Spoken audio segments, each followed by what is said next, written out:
Zoetic Press presents Alphanumeric, a fiction and poetry podcast showcasing pieces from the NonBinary Review. And now, I Set My Ship to the Brightest Star by J.R. Dawson. When the Snow Queens took Kai, Grandma warned me not to follow. "Whatever you do, you will lose," she said to me, just a little girl. It was too dangerous. Kai had left our home planet of her own accord with the Snow Queens, those visitors with the icy breath and icicle fingers and cold hearts. Tall and curved and smoke emitting from their mouths when they spoke, they were winter, drifting from planet to planet.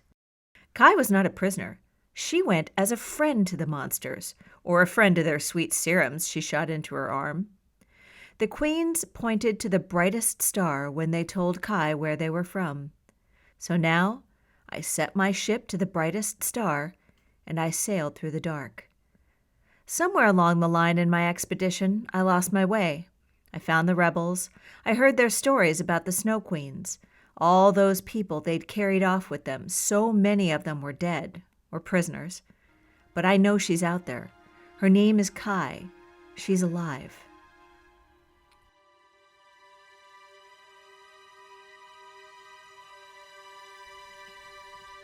It's been 45 years. I am 60. I still stand among the stars, only glass and steel between us. There have been other missions. The rebellion against the queens grew, then rebels got killed, and now we shrink. But today, a sound arrives. My name through the stars. I hear her voice over the intercom radio. My name whispered through the stars. "Gerda," she says. "Gerda."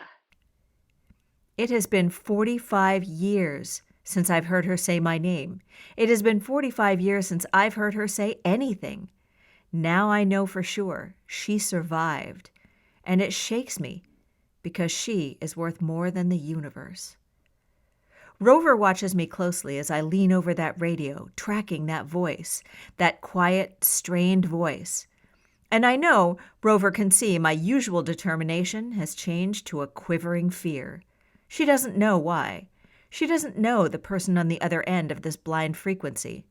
After years of telling Kai's story, no one wanted to hear about Kai anymore. So Rover has never heard the name or the stories. But Kai isn't at the brightest star where the queens pointed and promised. The frequency puts her somewhere near the star, but in the worst possible place, the queen's prison ship, orbiting a cold planet in the oldest district of space. The prison ship has no windows or day or night. They say the worst things imaginable happen in that place. I won't get clearance from the commander. The rebellion is so small now. In rebel stories, the resistance is a scrappy group that'll overcome with some clothespins and rusty ships. All of that is true, except for the overcome part. "Absolutely not," the commander says. "You don't get it," I say. "This is why I found your lot in the first place. I'm willing to risk it." "And your crew?" Rover stares at me. "No," the commander says for good measure, and he slams his radio off. "Who is she?" Rover says. "The voice?" "Her name's Kai," I say. I throw the coordinates plate down. It clatters. "She's alive," I say, because I have had dreams about being able to say it, and now that I can, there's a deep weight off my back. And then there's an even heavier weight, because now I'm sure she's out there, and I can't save her. I can't save her. The commander rejects my proposal, but my crew does not. They're loyal. They're young. They're not making good decisions. Rover looks to me and says, "Like you said, some people are worth more than the universe." My crew have all lost someone, and this one, maybe we can bring them back. So together, without alerting the commander, we return to the old solar system. We're rebels with no silver skin and piercing eyes. We still eat chocolate and smuggle music onto their ship. This old solar system is unlike us, sterile, taken care of. We stick out from the moment we arrive. We are probably all going to be killed, or worse, and we're probably never going to escape. Some people are worth the whole universe.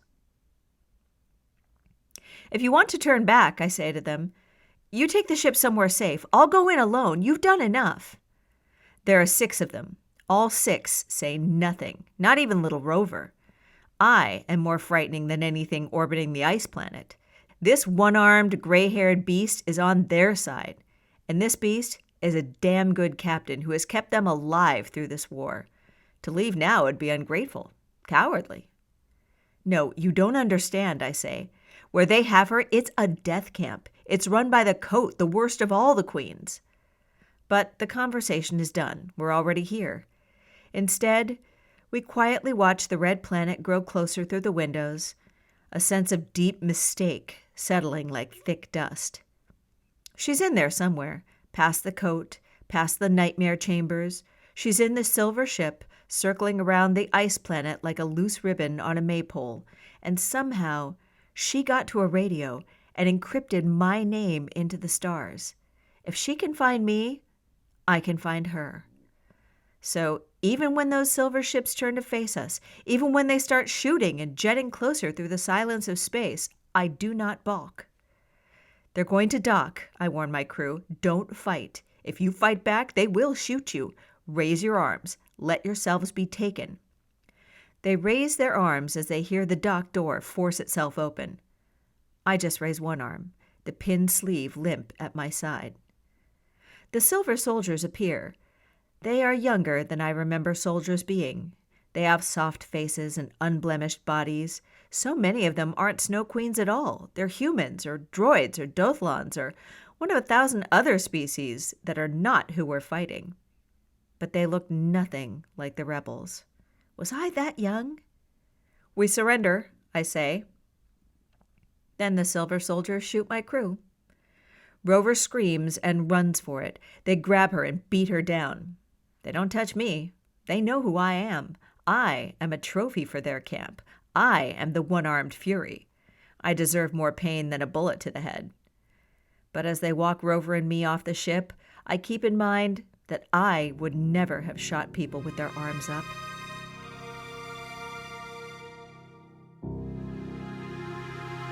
The death camp is one silver ship the size of 7 normal silver ships. But I know I am certainly in the place where Kai is. We are connected now, even if it's by curving hallways. But if there were no guards or guns or doors, I could take one step and then another and eventually come to Kai's side, where I should be, where she should be. I know what to expect here. Most rebel captains don't know, but when I joined the ranks, one of the first people I admired was an old woman who was the first and only person to escape the death camp. I listened to her stories just in case I ever needed to become the second person. Think, the old woman told me, of your worst fears. Think of the worst thing that could happen to you. That is what will happen in that camp. They'll find a way to break you. Those in charge of that prison are the most ruthless in the whole Silver Army. The Coat has an active, sadistic imagination and not a lot of patience. The prison doesn't execute you. It doesn't keep you alive. It rots you. I asked her how she escaped. I kept one story in my head, she said. A story they couldn't take from me. She croaked a laugh. And I made a shiv out of my own teeth. There was that, too. I have a story. They throw Rover and me into a cell, and I'm not surprised when they don't return for hours. I'm expecting the dinner to be perpetually frozen, stuck in a block of ice, seen but never eaten. Rover is afraid. All the other prisoners in this ship are afraid. Not me. The silver soldiers shake when they bring the shit food to me. They know me. They know the stories. I've fought in the war longer than they've been alive. There are books written about me. When I lost my arm, my kill count tripled. And these guards know what they've done. They've taken Kai from Gerda, and now Gerda has come. They should be afraid. They won't feed us tonight, I tell Rover. They will douse the lights in about an hour. They'll stay like that all night. You won't be able to see anything. I put my back against the wall, getting comfortable and kicking off my boots. They aren't here to scare us. They're here to rot us. What are we going to do, Captain? Rover asks. I'm going to tell you a story. I hear my voice, and it's unwavering, but it's old. I wonder if Kai will recognize me. When I lost Kai, I sounded younger than Rover.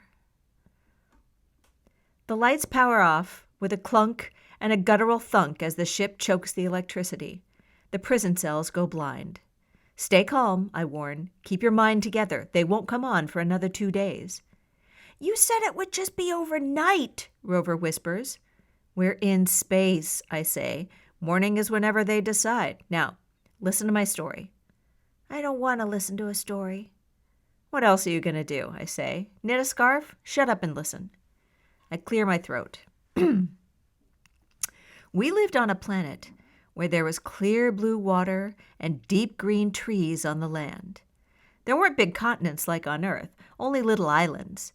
I lived on an island called Washington. I was an adorable child. You should have seen me running around causing trouble, always wanting to climb to the top of the island or shake the trees bare or whatever else I could do to make myself laugh.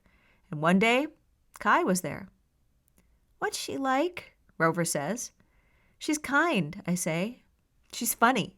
I know, everyone says that about people. Everyone is funny, especially after they die or get lost. She's so nice and funny. But Kai, she was actually funny. She'd sing songs and throw fruit at people, and when anyone started getting too serious, she'd say something so witty and quick it gave you whiplash. Like what? I can't tell you because I'm not as witty, and this was half a century ago, I say. But let me think of a specific story. I wander from thought to thought for a moment, trying to find the perfect example. Maybe the Elephantian Tourist? No. The pirate play? No, that wasn't funny if she wasn't there. One time, when the Silvers finally made it to our planet, she tricked them into washing their uniforms with some special cleaning elixir so their uniforms turned purple. Oh, Rover says. But it was the way she did it, I say. She always made an elaborate stage show out of it, quite literally. So there I am, walking down the street, and there's this short man standing on the back of a horse dragoon, his gigantic beard all the way down to his feet, and he's holding up this potion bottle, spitting verses on its great powers.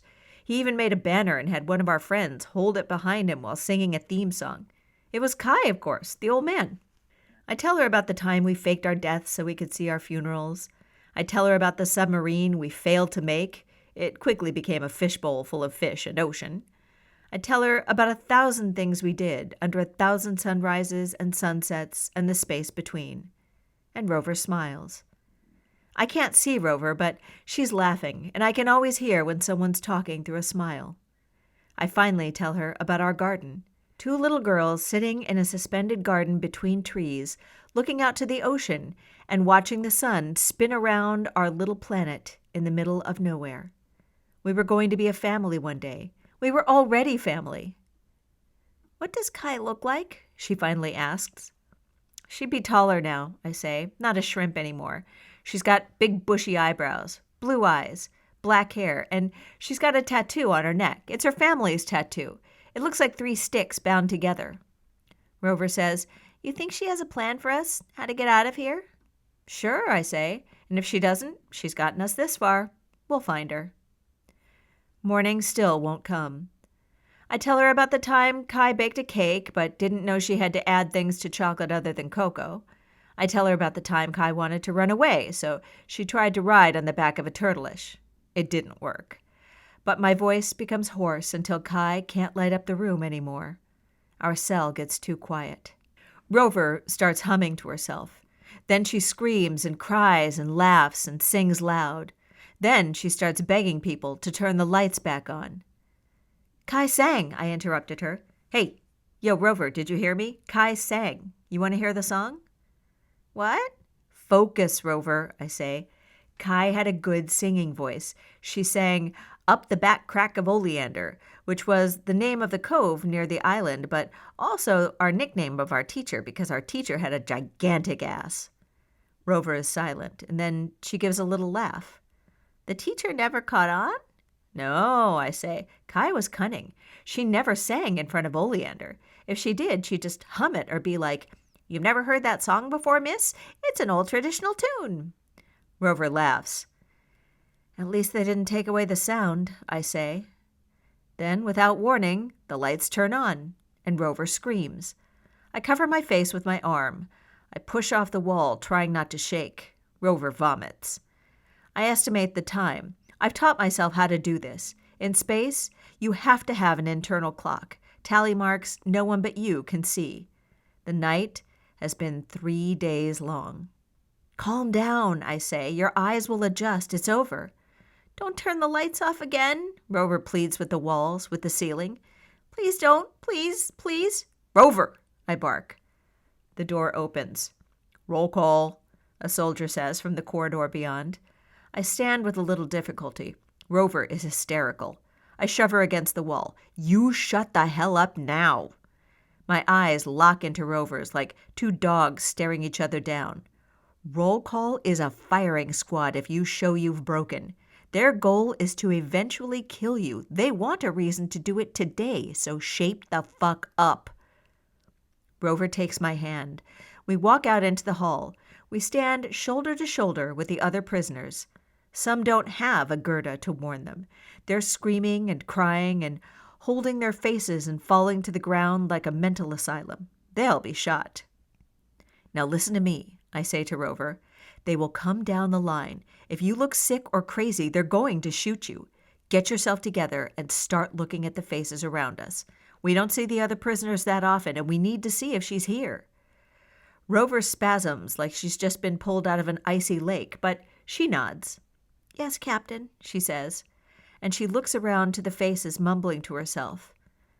I don't remember what Kai looks like. Dark hair, I say, collecting myself. I told you this. Got that tattoo. What if she's not here? Rover says. This is just one little corridor. It's a big ship. Well then, we'll know she's not in this corridor. Check it off the list, I say.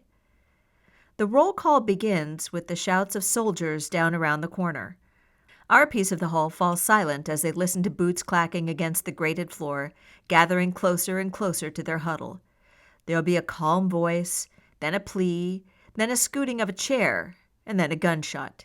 It's methodical, like killing is as menial as doing the dishes. It must be the coat. The coat, the mad queen who runs this camp, is ruthless. If I heard Kai's voice 7 days ago, she may have already been killed. This could be for nothing. And if that's so, woe be to the sad sack who did it. Just as the shooting is about to round the corner, the roll call is cut short for some reason. Rover breaks to her legs and cries. I shuttle her back into our cell before anyone sees her. Anger rolls through me.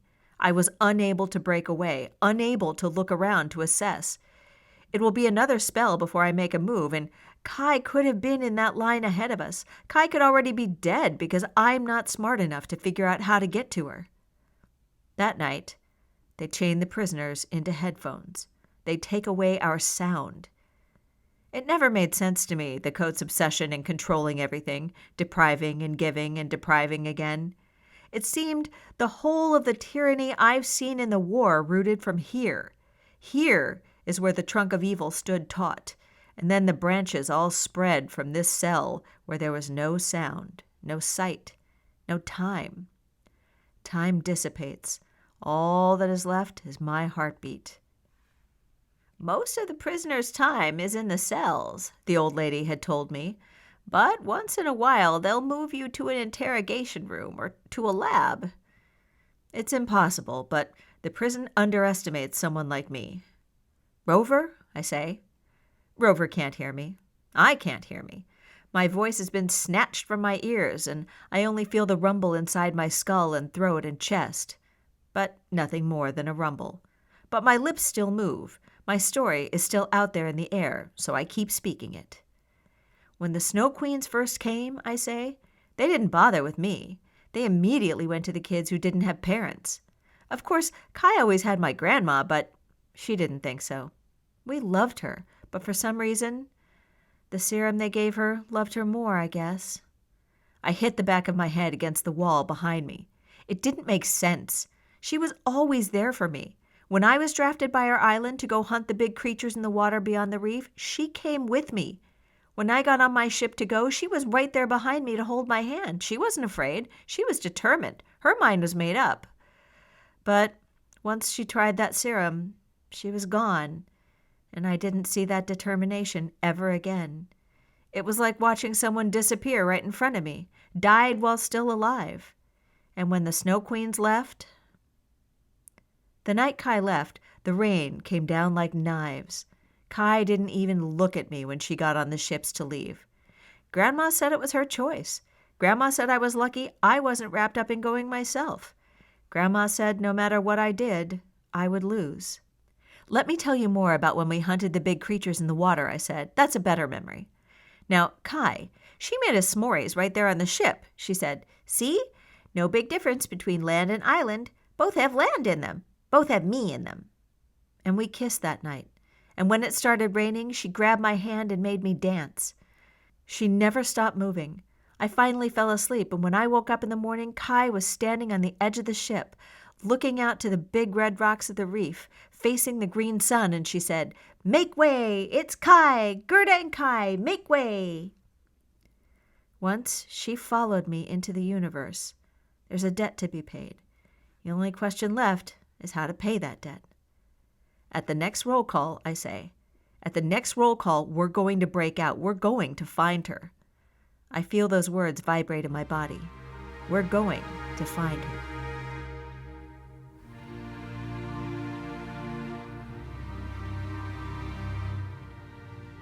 The soundless night keeps on for another 2 days. Finally, the headphones are removed. Lights turn on. Rover rocks, staring at the floor. She says nothing. I spasm, my ears hurting and my brain trying to turn on all the way. Make way for Gerda and Kai. It brings me back, enough to keep Rover on her feet as we head out to roll call, and then who knows where. So after Kai left, I say, getting in line in the hallway, I hocked a ship. I went out into the world, ran into a meteor stream, an old hermit woman on a moon all by herself, princesses and princes, and each one of them said it wouldn't end well. Well, I'm still here, because I found you and the rebels. They all kept me alive for this one moment. You understand that?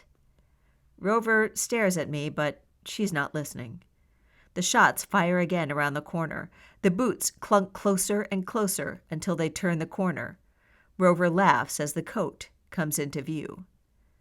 The coat hangs off flat shoulders like a curtain. On a smaller queen, or maybe even a more timid queen, the coat would swallow her whole, but on this executioner, the coat is like a part of her being. It curls around her neck. It turns at the ankles when they switch direction to look at the new prisoner in the line. It is immaculate. The coat's hat settles on gray hair and shields her brow with a black brim. Her big black boots slam into the grated floor. Her thick black gloves are the only hands she's known. She looks as if she were born in that black uniform. It's as natural as her tattoo of 3 sticks bound together. The only thing Kai does not wear is a smile. Sound leaves me. My eyes blur. When did she get old? When did she turn into ice? When did she melt into snow? When did her body stretch and her face become someone else's? When did she become a snow queen? The snow queens, they were all someone else once, and I can see traces on the coat's face. Kai's eyebrows, Kai's small freckle on her cheek, Kai's teeth, and Kai's tattoo. Was it the serum?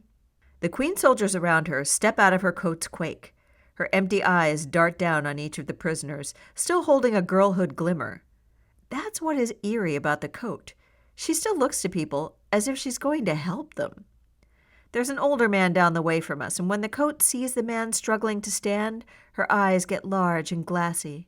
She offers the man a chair, and then she shoots the man. She shoots out of pity, like putting a dying dog out of its misery. And she's so convincing for a minute, I even believe she's doing the right thing. Here you are. She hands the gun to one of her soldiers. She doesn't hold her own weapon. I remember once she told me when she was rich, she would have someone else decorate her home because it meant stability. I always wondered why those things mattered. She goes to the next prisoner, and then the next, those glassy eyes smiling and those kind lips asking, "How are you this morning? How do you do? How was your rest?" Sometimes she just goes past, not saying anything, just making sure everyone is standing. But she strides along in a good mood. Some of the prisoners are fooled. Most of the prisoners are terrified. My heart pounds as she comes to see me. I feel that wrench twist in my stomach, just like it did back when I was a little girl. I thought little Gerda had died somewhere along the way, on that moon with the old lady, or when I found the rebels, or when the arm was taken. But I'm still here, beating against my ribs and clawing her throat and working my way into my old eyes. All I've wanted is to look at her again. And then she looks at me. For 2 seconds there is once again Gerda and Kai and nothing else. 2 seconds fall flat. The coat moves to Rover. "How are you today?" she asks Rover. "You look tired. Would you like a seat?" "That's her," Rover says, ignoring the scary queen in front of her. "That's Kai, isn't it? Yes, I'd love a seat." "Don't take a seat," I say. "Go on then," Kai says. "Soldiers, can we get this poor girl a seat?" "We've come to save you," Rover says, too chipper. "Gerda, I found her." And before I can move, Kai puts a bullet through Rover's head. The crew is now wholly dead. Rover twitches, but she'll stop soon. And in this heaviness, I wonder if I knew all along. Her big, icy eyes look to me. She looks to me the same way she's looked at every prisoner who has come before me. A stranger. The bridge between us, the garden suspended by 2 trees, it's gone, erased. It's as if it was never there.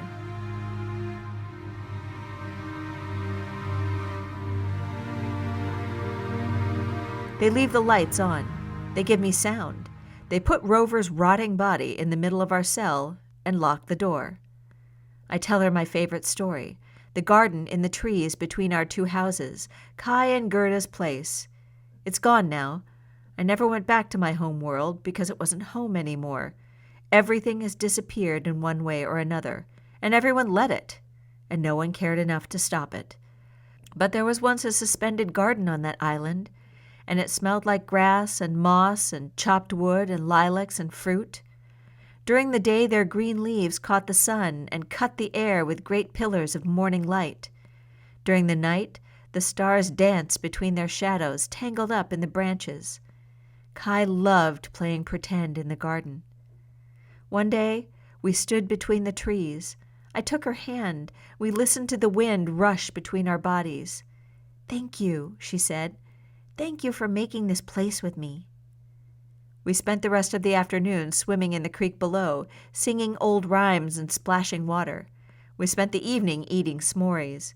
We spent the night in the flower beds next to the rutabagas, curled together like 2 little pups. The next morning we cooked breakfast and ready to return to town. "I feel guilty," she said. "Why?" I said. "'Cause we didn't get close until my parents died," she said. "In order to meet you in this world, my other world had to burn down." My least favorite story.